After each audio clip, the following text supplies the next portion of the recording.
പ്രതിപക്ഷ വിരുദ്ധ വികാരം കേരളത്തിൽ പ്രകടമാണെന്ന് ബി.ജെ.പി. ദേശീയ നിർവാഹക സമിതി അംഗം പി.കെ. കൃഷ്ണദാസ്. കോൺഗ്രസ് വിട്ട് ബി.ജെ.പിയിലേക്ക് വന്ന മഹിളാ കോൺഗ്രസ് സംസ്ഥാന ജനറൽ സെക്രട്ടറി ആർ. രശ്മിക്ക് കൊട്ടാരക്കരയിൽ ബി.ജെ.പി. ഈസ്റ്റ് ജില്ലാ കമ്മിറ്റി നൽകിയ സ്വീകരണ സമ്മേളനം ഉദ്ഘാടനം ചെയ്യുകയായിരുന്നു അദ്ദേഹം.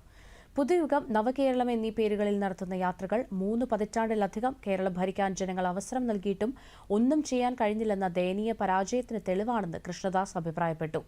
ലഹരി സംഘങ്ങൾക്കെതിരെ ശരിയായ വകുപ്പുകൾ ചുമത്തി കേസെടുക്കുന്നില്ലെന്ന CAG റിപ്പോർട്ട് സംസ്ഥാന ഗവൺമെന്റ് ലഹരി സംഘത്തെ വളർത്താൻ കൂട്ടുനിൽക്കുന്നു എന്നതിന്റെ തെളിവാണെന്ന് ബി.ജെ.പി. സംസ്ഥാന ജനറൽ സെക്രട്ടറി ശോഭ സുരേന്ദ്രൻ ആരോപിച്ചു. ചടങ്ങിൽ നിരവധി പേർ ബി.ജെ.പി. അംഗത്വം സ്വീകരിച്ചു. CPM-ഉം കോൺഗ്രസും 100 കോടി രൂപ കൈപ്പറ്റിയിരിക്കുന്നു. ബാർ മുതലാളിമാരുടെ ഈ പണത്തിൽ നിന്നാണ് VD സതീശന്റെ യാത്രയും CPM-ന്റെ യാത്രയും എന്ന് പറയുന്നതിൽ യാതൊരു തെറ്റുമില്ല. കൺട്രോളർ ഓഡിറ്റർ ജനറലിന്റെ റിപ്പോർട്ടിൽ നമ്മളെ ഭയപ്പെടുത്തുന്ന ഒരു വസ്തുത പുറത്തു വന്നിരിക്കുകയാണ്.